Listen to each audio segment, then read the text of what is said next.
welcome once again. The topic today is tuberculosis. We have seen in the previous part 1, the definition of TB. We have seen how it is transmitted. Today, we are going to address 3 questions. How do you know that one has tuberculosis? That's diagnosis. And what are the consequences, complications, and how is tuberculosis treated and all prevented? Let's start on the diagnosis. There are signs that are common when TB is involved. The patient will be having fever, asthenia, that is weakness, anorexia, chest pain. Anorexia is nausea. You don't want food. And there is chest pain. Then you remember an element of what we call contagiosity. If you know a person if the patient has been in the proximity with another one who is having TB, then you start thinking of TB as well. Losing weight. Patient starts losing weight. Night sweat. You go to bed, it is hot or it is cold, but you sweat. Coughing more than 2 weeks. Whether there is blood or no blood, that coughing of 2 weeks, in addition to these signs, you can start thinking of pulmonary TB, TB of the lungs. This is a chest pain where a patient will be complaining of chest pain. Hemoptysis. The patient will be coughing and spit out blood coming from the lungs. Losing appetite. You don't want to eat anymore. The food is there, you are hungry, but no appetite. In addition to those signs and symptoms, you can do some investigations. There is what we call TB skin test, where you inject a chemical under the skin. We call it tuberculin test. Then you check the reaction. The reaction on the skin, it will be measured. Then it will be determined whether TB is active or not. The blood test. Then X-ray as well is very important to check what's going on in the chest. Ultrasound. You can do ultrasound of the abdomen. You can find some adenopathies, lymph nodes which are swelling. Biopsy. If you have like a lymph node which is swelling, you don't know what is the cause, what is inside. Then you take a sample from that lymph nodes, that adenopathy, you examine, you might find the bacilli of TB. Sputum, very important test. Patient coughs, the patient will be educated on how to collect that sputum and how to protect it, how to cover it so that it does not contaminate others. Then bring it to the laboratory for checking if there are bacteria, those bacilli of TB or not. Body fluid. There are other fluids, whether from the lungs, whether from the abdomen. They might investigate and check if there is a TB inside. This is a chest X-ray which shows the lung, the right side, which is damaged. It's damaged by TB. You can see the left side, there is air inside. As a part which is normal on X-ray will be having a black area. But here, now this is a tissue which is damaged. The air cannot come inside anymore. Just bacteria are busy destroying the tissue which was supposed to be helping on gas exchange. You can see what we call adenopathies in the mediastinum. The adenopathies around the heart. The heart is this one. This is the heart. But now, next to the heart, there are big lymph nodes which have swollen both sides. This is common when there is a TB. Another sign that can take place is pleural effusion. Pleural effusion is the time now the cells have been suffering for a long time, then the fluid starts coming out and collect in the pleural space. Normally, this is a lung, the part that is functional, helps on expansion and getting oxygen inside. Normally, it is covered, but why? It is covered by what we call pleural membrane. This pleural and the lung, what we call parenchyma, there is a space. There is a space where the lung should be expanding from, expanding inside. But now, when the fluid is filled in this space, then it becomes a problem. It becomes a problem, there will be what we call pleural effusion. It's an inflammation that leads to exudation of fluid into the pleural space. And it can compromise on what? On the lung function, because the lung won't be expanding anymore and you won't be able to get oxygen. Empyema is the same as well. Empyema is a collection of pus.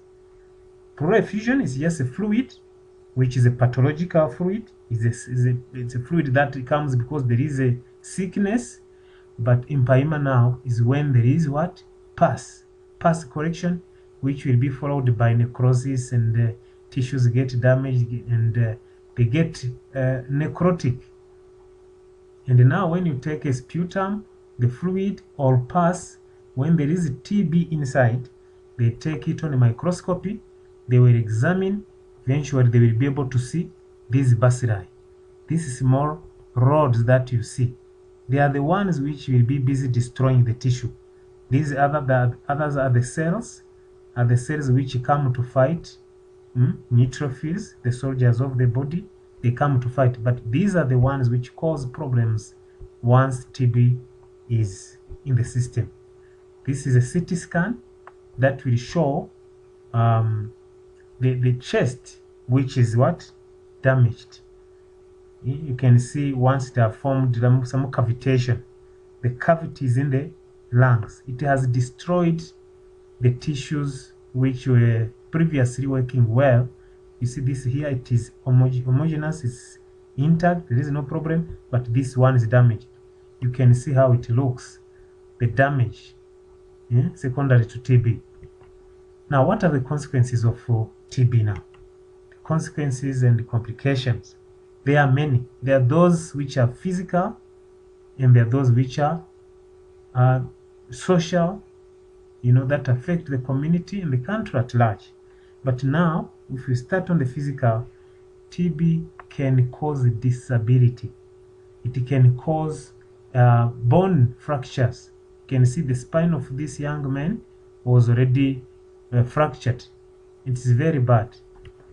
TB does kill people. It's a killer. It is a killer.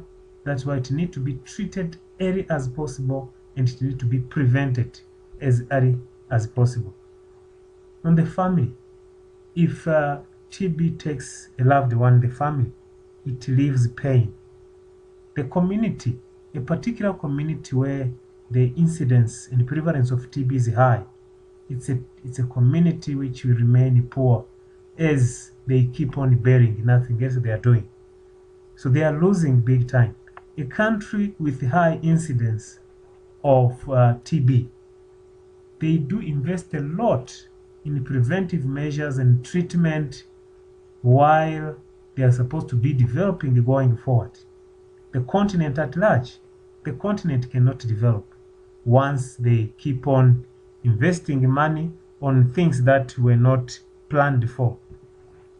How do we treat TB and how do we prevent it?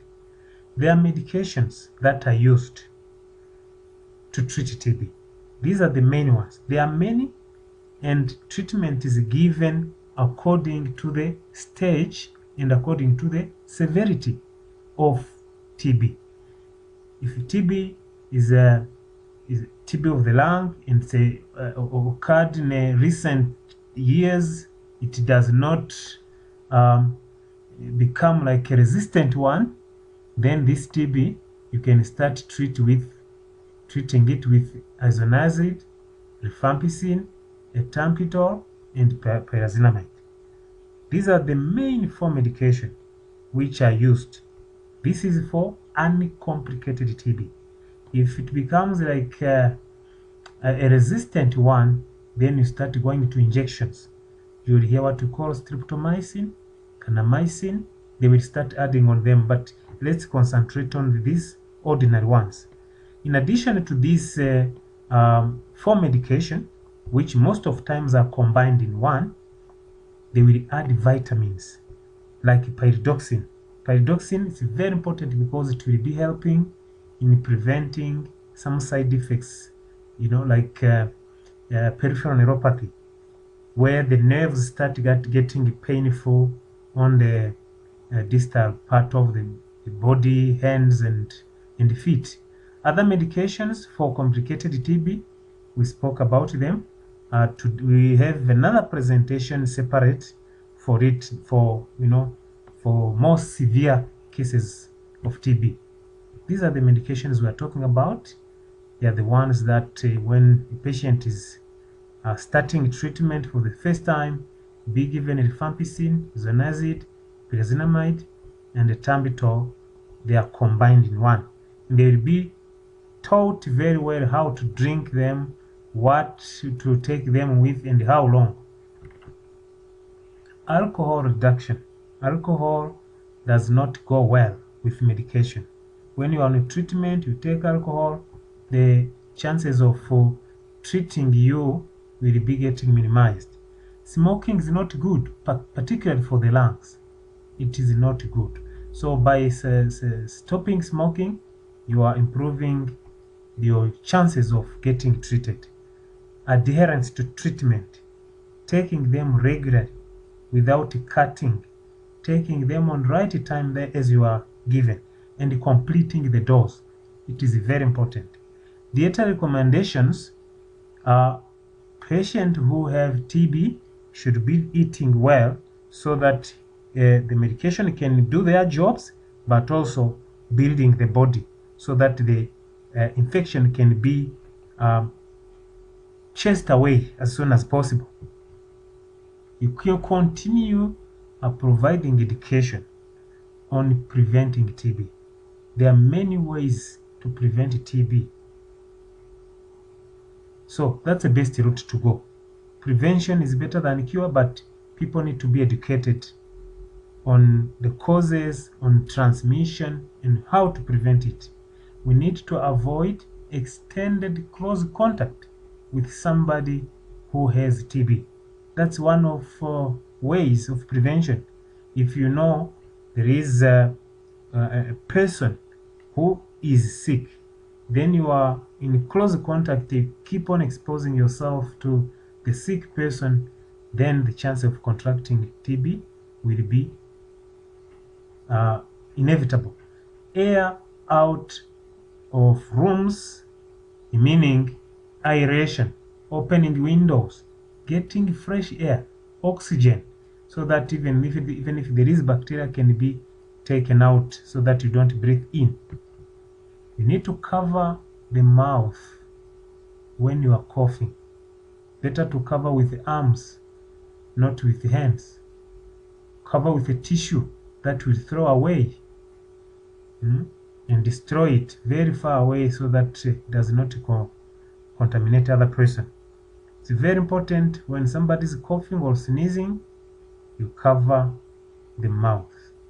And the masks that are used, they are very important as well, particularly when you are assisting patients who are having TB.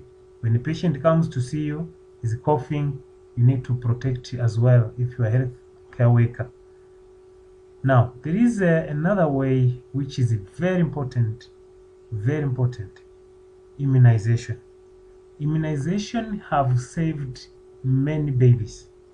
Immunization, not only for TB, but also for other conditions, it has helped many babies and adults, because once you get BCG, this vaccine called the Bacillus Calmette-Guerin vaccine, it's a person who discovered it, this BCG will prevent severe forms of TB.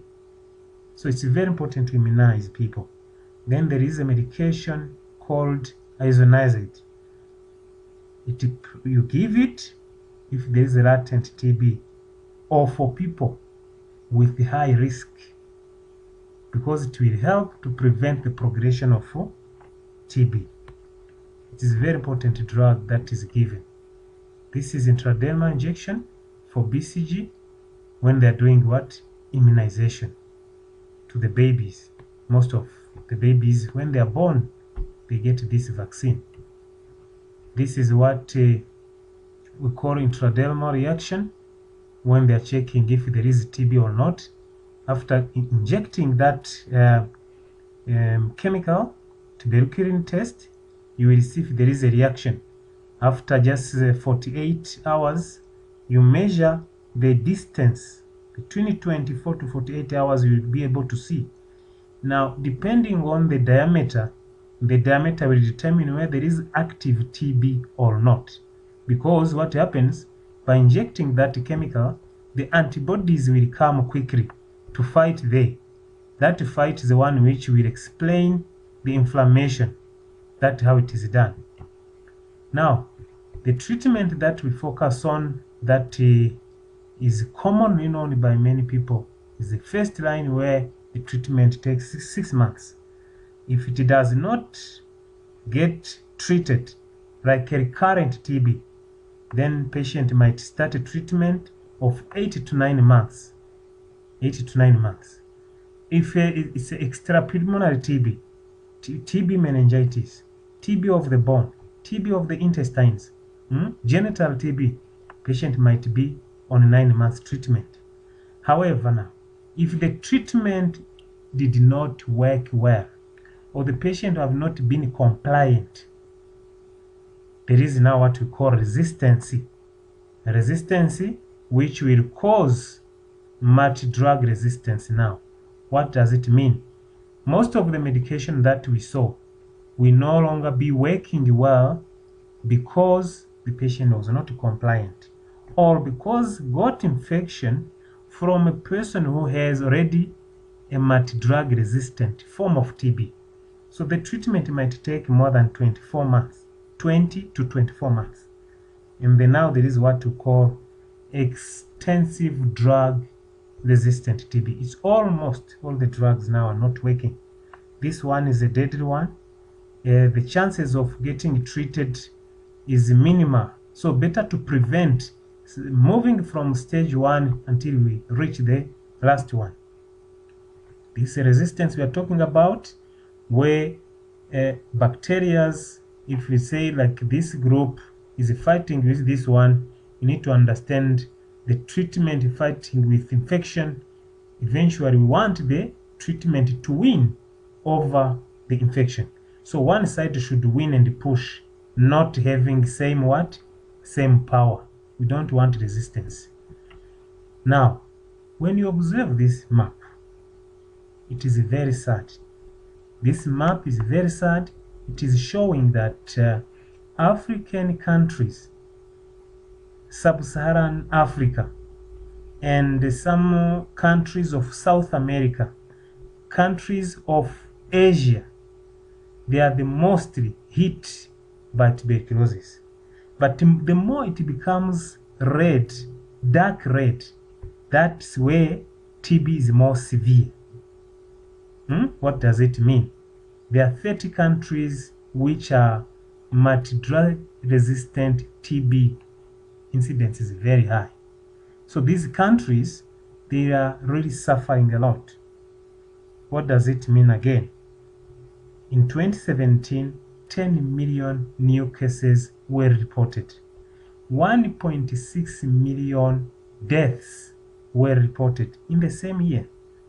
And above half million multi-drug resistant TB cases were reported.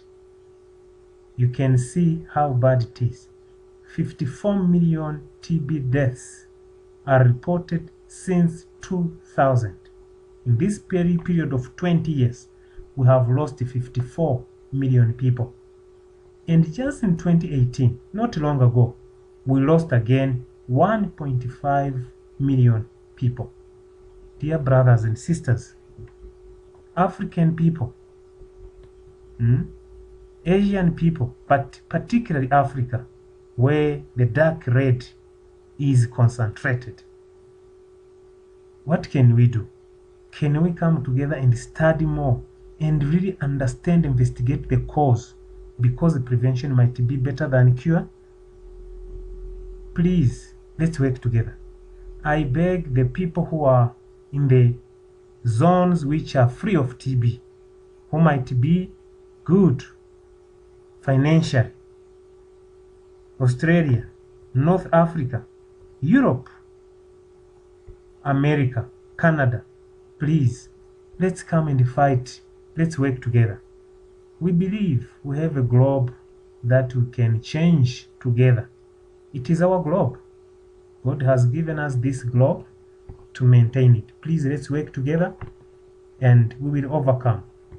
Thank you so much for following this presentation. Other presentations are still coming.